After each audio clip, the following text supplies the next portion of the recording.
Welcome, rock and rollers, to another episode of the Ugly American Werewolf in London rock podcast, recorded just off Abbey Road here in northwest central London.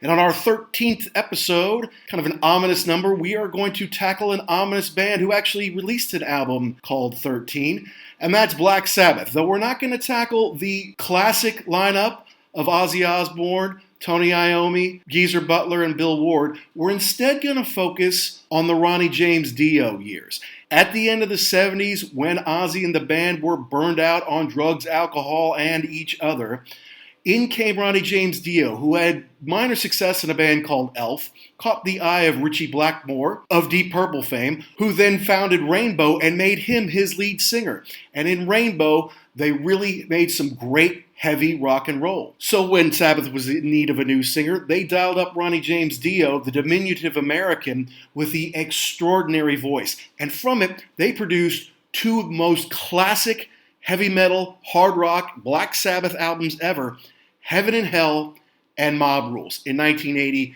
and 81. And I've fallen in love with these records. These are two that not only do I play back-to-back together all the time, but they're go-tos for me.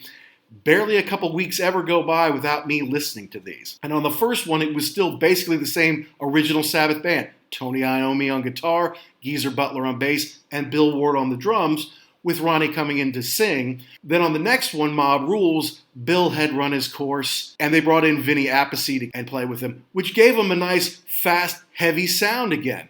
And Mob Rules and the subsequent live album, Live Evil, are classics. And these albums allowed them to tour together again in the early part of this century, in the 2006, 7, 8, 9 range. They got to tour as Heaven and Hell and revisit these songs. I got to see them a couple of times, and boy, am I glad I did, because these songs are fantastic. They deserve to be played. They deserve to be heard, and that's why we're going to celebrate them here today. So let's get into it. Let's dive in and get to know more about Ronnie James Dio's time in Black Sabbath here on The Wolf.